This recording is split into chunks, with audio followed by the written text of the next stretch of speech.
नमस्कार साथियों। मेरे सीने में ना सही तेरे सीने में ही सही, हो कहीं भी आग लेकिन आग जलनी चाहिए। आग अर्थात जुनून होना चाहिए। यदि जुनून होगा तो समस्या को बड़ी से बड़ी, कठिन से कठिन, जटिल से जटिल समस्या का समाधान भी हम यह चुटकियों में कर सकते हैं, चाहे फिर वो कश्मीर जैसी कोई जटिल समस्या क्यों ना हो। इससे पहले वाले वीडियो में, पिछले वीडियो में मैंने आपको कश्मीर की समस्या कैसे पनपी और इसका अंतर्राष्ट्रीयकरण कैसे हुआ, इसके बारे में डिटेल से बताया था और आपसे वायदा किया था कि कश्मीर की समस्या से संबंधित हर पक्ष को, हर परत को मैं आपके सामने खोल खोल के रखूंगी और उसके लिए मैं अलग अलग वीडियो बनाऊंगी। तो यदि आप मेरे सारे वीडियो देखना चाहते हैं क्रमशः, तो प्लीज़ आप सबसे निवेदन है कि इस चैनल को सब्सक्राइब कीजिए, जिससे कि मेरे सभी वीडियो आपके पास समय पर पहुंच पाए और आप अपनी राय कायम कर पाए कि कश्मीर समस्या क्या है और इसका समाधान कैसे हो सकता है। जब तक आप कश्मीर की समस्या के जड़ में नहीं जाएंगे, हम कोई ईमानदार समाधान नहीं दे पाएंगे। तो पिछले वीडियो में मैंने आपको ऑपरेशन गुलर्म के बारे में बताया था। चौंक गए आप? ऑपरेशन गुलर्म क्या है? अरे भाई, 22 अक्टूबर 1947 को पाकिस्तान का जो कबायली हमला हुआ था ना भारत के कश्मीर के हिस्से पर, उसी को ही ऑपरेशन गुलर्म के नाम से जाना जाता है। हमने देखा था उसके बाद राजा हरि सिंह ने विलेन पत्र पे हस्ताक्षर कर दिए थे। कश्मीर भारत का एक अभिन्न अंग बन गया था, लेकिन साथ ही कश्मीर एक विवाद का मुद्दा बन गया था और अंतर्राष्ट्रीय क्षेत्र में यह भारत और पाकिस्तान के बीच एक विवादित क्षेत्र बन गया था।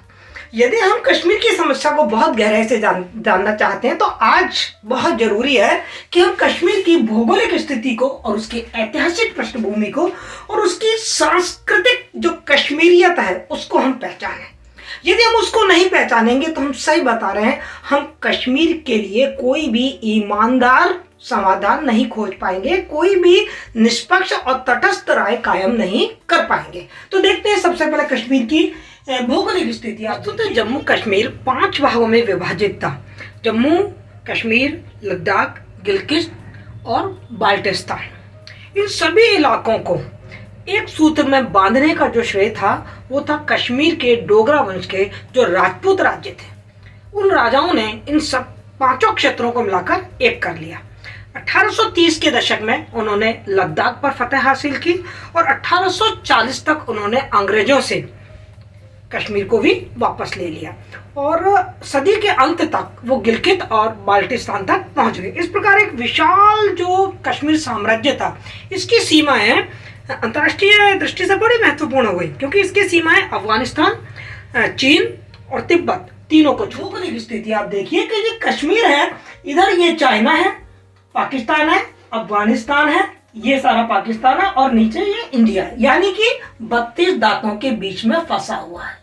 और जब 32 दांतों के बीच में जैसे जीव को सुरक्षित रखना है ना हमको, तो बहुत ही बैलेंस और संतुलित नीति अपनानी होगी, तभी ये 32 दांतों के बीच में जीव सुरक्षित रह सकती है।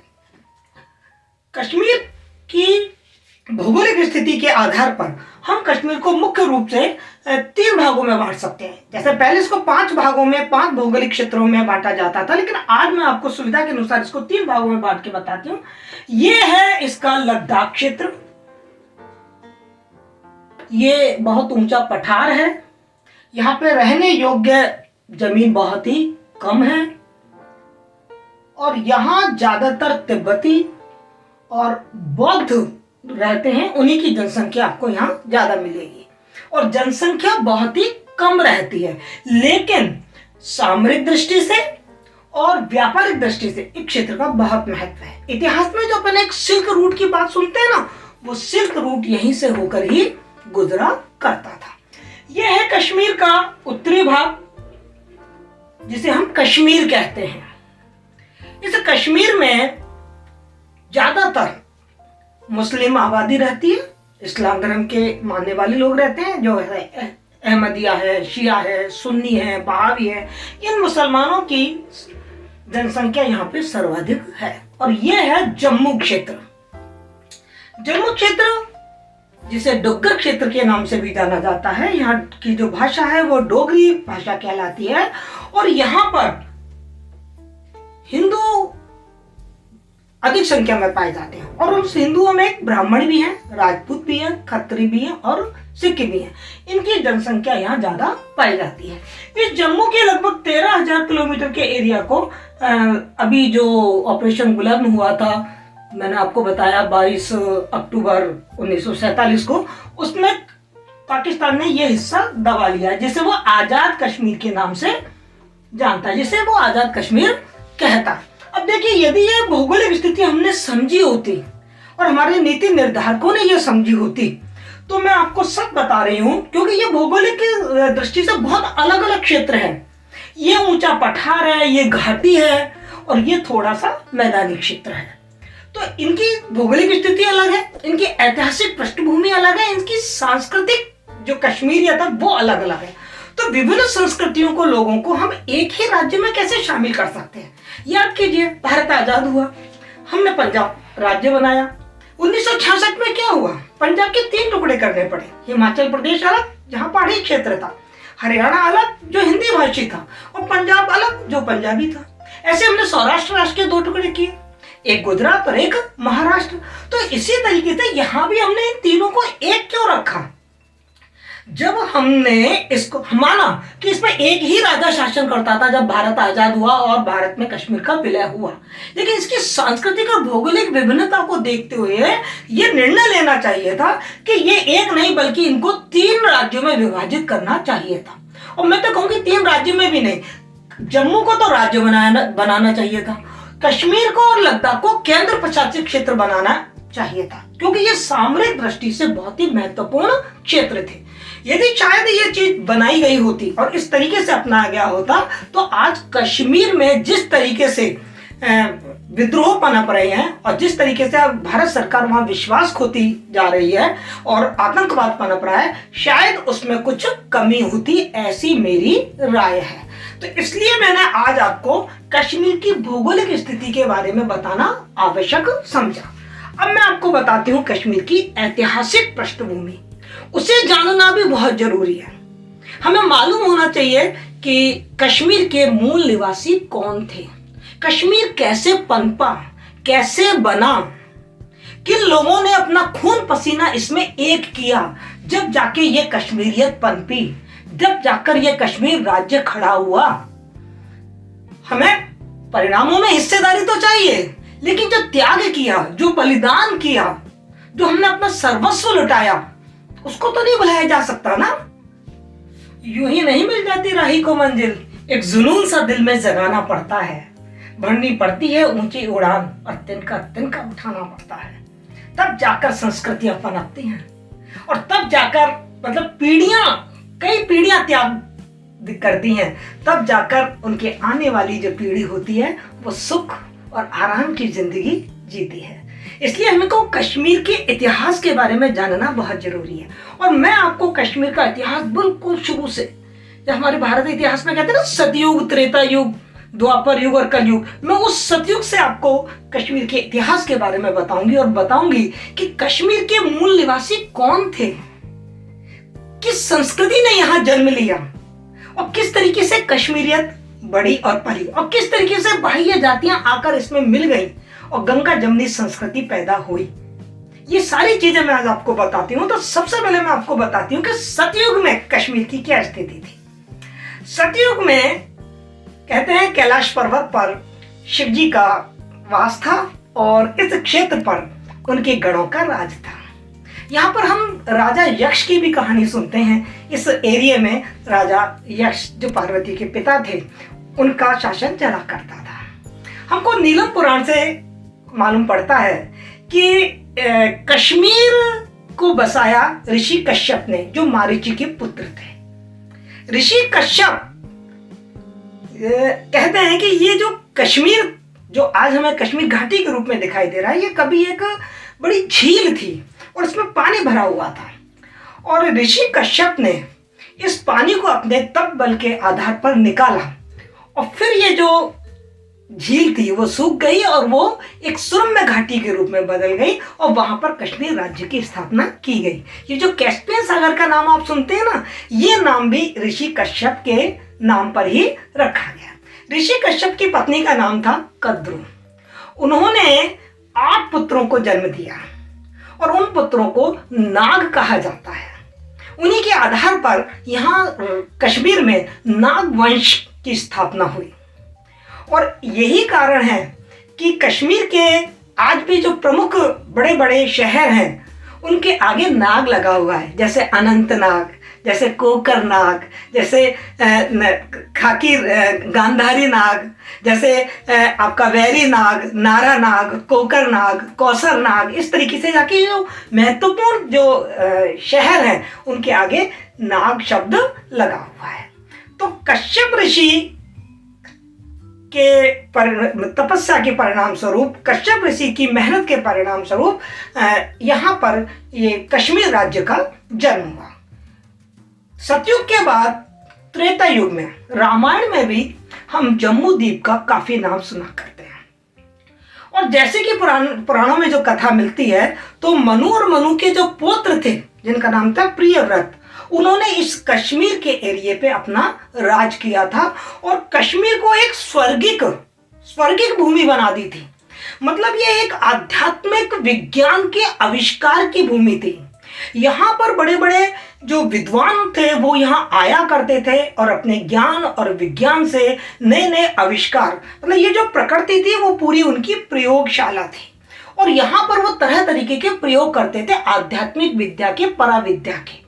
और उन पराविद्या और आध्यात्मिक विद्या के आधार पर उन्होंने बहुत नए नए तरीके के सिद्धांत हमारे सामने दिए, जिन्हें आज हम विज्ञान के सिद्धांत कहते हैं। हमारा अध्यात्म, भारत के अध्यात्म में यदि मैं विचार करूं तो घंटों निकल जाएंगे।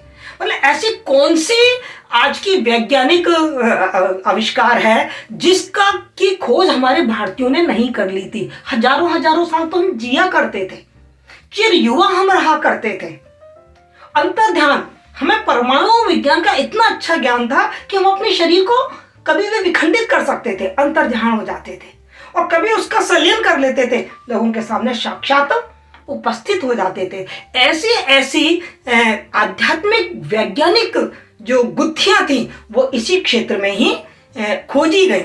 और भारत के अध्यात्म को, भारत की जो आध्यात्मिक विद्या थी, उस विद्या को इसी कश्मीर की भूमि पर ही पनपाया गया। यहीं पर वो पनपी, यहीं वो मजबूत हुई और यहीं से वो पूरी दुनिया में फैली। भारत को जो विश्व गुरु कह देते हैं ना, वो ऐसे ही नहीं कह देते। त्रेता युग के बाद हम आए द्वापर युग में। तो महाभारत में तो कश्मीर का बहुत जगह नाम आता है।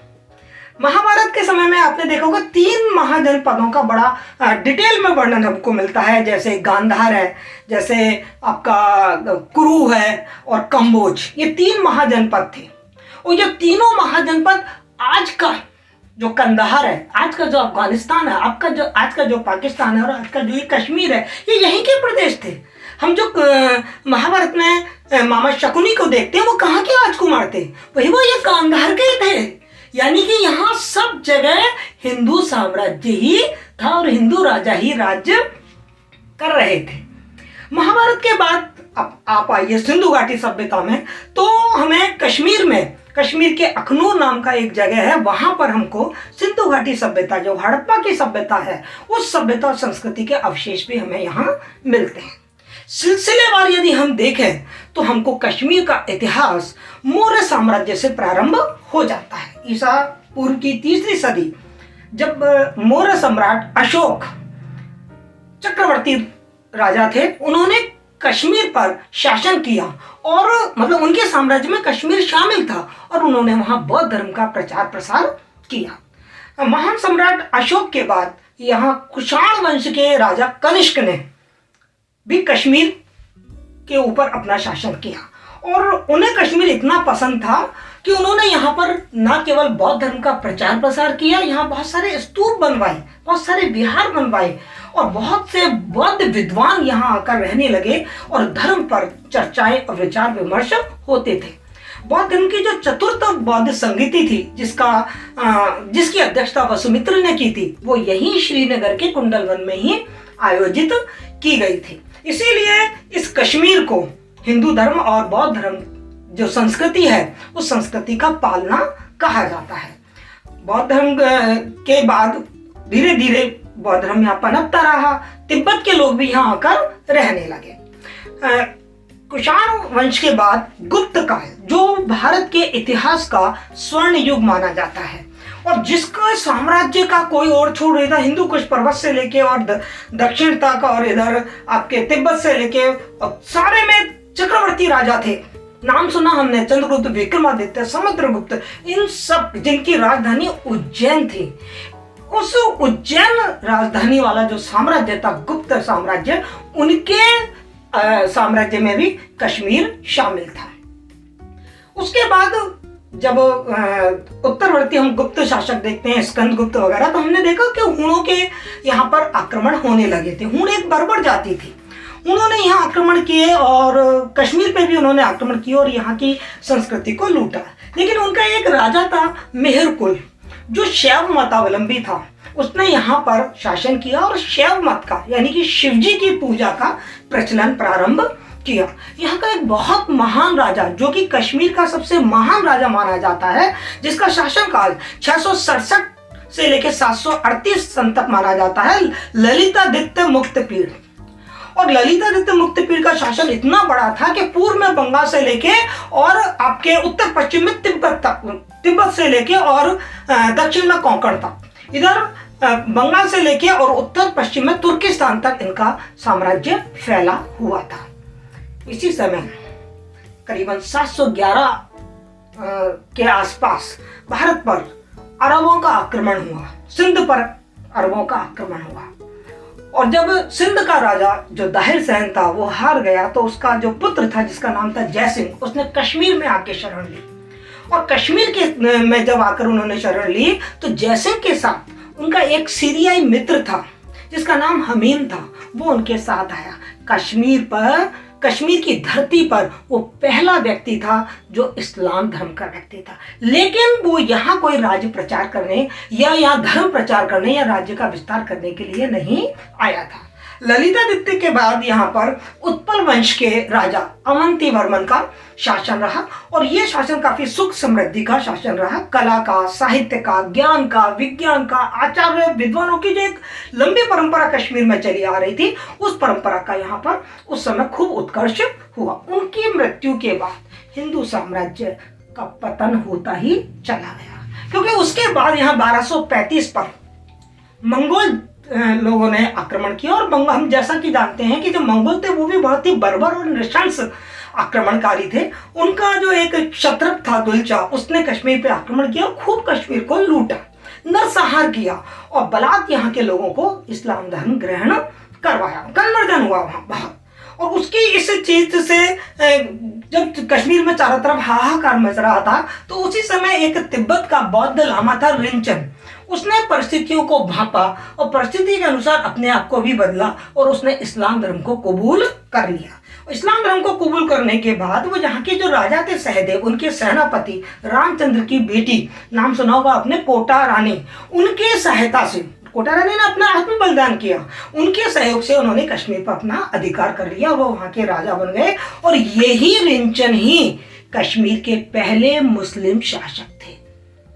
इसके पहले तक कश्मीर में हिंदू राज्य ही, हिंदू संस्कृति ही, शैव वैष्णव यही संस्कृति वहां पनप रही थी और यही राजा वहां काम कर रहे थे, यही वहां शासन कर रहे थे, यही जनता थी। इसलिए हमें समझना चाहिए कि कश्मीर के मूल निवासी कौन है।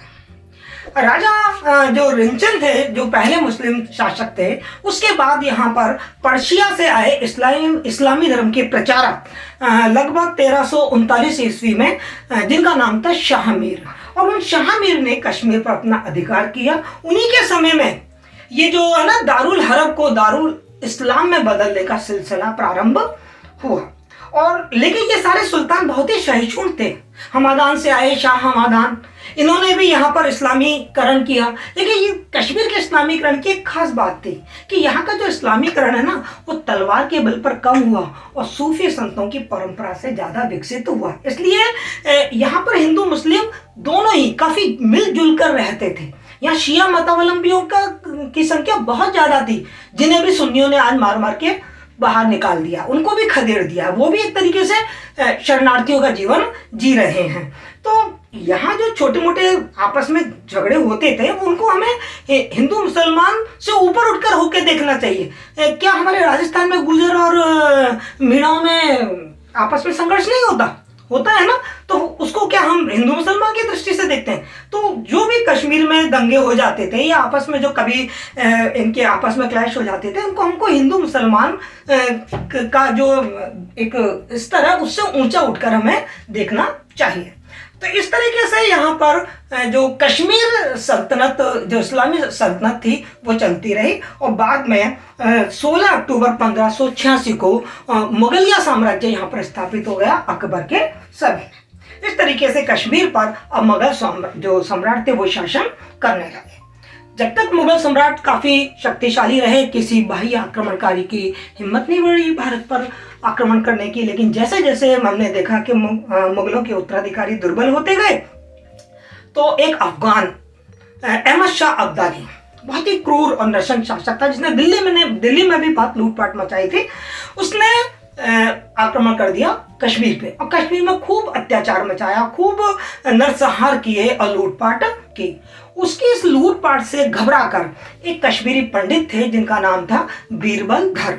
उन बीरबल धर ने उस समय पंजाब में रणजीत सिंह का उदय हो रहा था।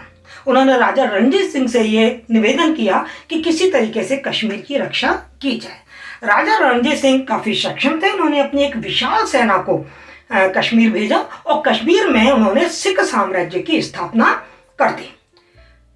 लेकिन दुर्भाग्य से रणजीत सिंह के जो उत्तराधिकारी थे वो भी कोई योग्य और ज्यादा क्षमतावान नहीं थे। 1839 में रणजीत सिंह की मृत्यु हो जाती है और जो सिख साम्राज्य होता है वो बिखरने लग जाता है। राजा रणजीत सिंह ने अपने समय में ही 1822 में जो कश्मीर की जो सल्तनत थी, जो का शासन था, उसका कार्यभार अपने एक बहुत ही विश्वास पात्र जो उनका व्यक्ति थे गुलाब सिंह डोगरा, उनको सौंप दी थी और वो उनको ही वहां का मालिक बना दिया था। अब जब उनकी मृत्यु हो जाती है रणजीत सिंह की, तो गुलाब सिंह डोगरा इतने मजबूत और इतने सशक्त राजा तो थे नहीं, अंग्रेजों की बन पड़ी। उनको मौका लग गया। उनको वो मौके की तलाश में थे कि अफगानिस्तान की सीमा को नियंत्रित करने के लिए कोई ना कोई ऐसा क्षेत्र होना चाहिए जहां से हम अफगानिस्तान की सीमा को नियंत्रित कर सके। उन्होंने जम्मू पे आक्रमण कर दिया। राजा गुलाब सिंह हार गए, संधि हुई और संधि में ये तय हुआ कि उनका राज्य छीन लिया गया। लेकिन गुलाब सिंह ने 75 लाख रुपए चुकाकर कश्मीर को वापस ले लिया और इन्होंने कश्मीर के जो राजा हैं गुलाब सिंह को कश्मीर का राजा बना दिया। और गुलाब सिंह की जो रियासत थी वो एक देशी रियासत के रूप में बदल गई। मतलब अंग्रेजी शासन और अंग्रेजी जो क्राउन था, अंग्रेजी जो महारानी थी, उसके अंतर्गत अब कश्मीर का शासन होने लगा। इस तरीके से कश्मीर देशी रियासत के रूप में बदल गया। गुलाब सिंह ने 1856 तक कश्मीर पर शासन किया। उनकी मृत्यु के बाद रणवीर सिंह 1885 तक, जो डोगरा वंश के राजा थे, उन्होंने वहां राज किया और 1885 के बाद राजा प्रताप सिंह वहां के राजा बने, जो 1925 तक रहे। और 1925 में राजा हरि सिंह ने गद्दी संभाली। वो 1947 तक रहे। जैसा कि हम पिछले वाले वीडियो में देख चुके हैं कि जब भारत की आज़ादी की बात हो रही थी, भारत का विभाजन हो रहा था और देशी रियासतों को भारत या पाकिस्तान में मिलने का ऑप्शन मिल रहा था या आज़ाद रहने का ऑप्शन मिल रहा था, तो उस समय कश्मीर के राजा थे राजा हरि सिंह। तो इस तरीके से मैंने आज आपको कश्मीर की ऐतिहासिक पृष्ठभूमि, उनकी सांस्कृतिक जो पृष्ठभूमि है वो समझाने की कोशिश की है, जिससे कि हम ये समझ सकें कि वास्तव में कश्मीर की संस्कृति है क्या, वहां के मूल निवासी हैं क्या। क्या आप जानते हैं जिस जगह को हम बारामूला कहते हैं, वो बारामूला का नाम क्या था पहले? वारामूला। आपको मालूम है हमारे हिंदू धर्म में, पौराणिक धर्म में एक अवतार है वारा, और ये वारामूल का मतलब होता है उस सुअर की दाढ़ या उसकी दांत। कहते हैं कि भगवान का जो ये अवतार था वारा, इसने अपने दाढ़ पर ही पूरी पृथ्वी को साध लिया था। जो आज का पेशावर है वो पुष्पुर हुआ करता था, उसका नाम था पुष्पपुर, बदल गया आज नाम। जो आप राजौरी देखते हैं, इसका नाम राजापुर हुआ करता था। जो आज आप कंधार देखते हैं, इसका नाम गांधार हुआ करता था। जिसे आज आप काबुल कहते हैं, इसे कुंभा कहा जाता था। तक्षशिला के विश्वविद्यालय को हम कैसे भूल सकते हैं? वो कहाँ स्थापित था? यही तो स्थापित था। यहीं से तो ये जो भारत का ज्ञान विज्ञान है वो पूरी दुनिया में फैला। तो इस तरीके से जो कश्मीर की ऐतिहासिक पृष्ठभूमि है वो हमको ये समझाती है कि इस भूमि में हिंदू संस्कृति के, हिंदू धर्म के और हिंदुत्व के बीज दबे हुए हैं। यहाँ से उनको उखाड़ के फेंक देना, उनके साथ घोर अन्याय करना है। इसी आशा के साथ मैं आज के इस वीडियो को समाप्त करती हूँ कि आप कश्मीर की भौगोलिक और ऐतिहासिक दोनों स्थिति को समझे होंगे। आपने वहाँ की सांस्कृतिक और वहाँ की कश्मीरियत को समझा होगा। और यदि इस चीज़ को समझ लिया है तो निश्चित रूप से इन सब चीज़ों को मद्देनजर रखते ही हम कश्मीर समस्या पर बातचीत करेंगे या उसके लिए कोई राय कायम करेंगे। यदि आपको मेरी जानकारी पसंद आई है तो वीडियो को शेयर करें, मेरे चैनल को सब्सक्राइब करें। आज यहीं तक, कल फिर कश्मीर के किसी एक और परत को लेकर मैं आपके सामने उपस्थित होंगी। Thank you so much.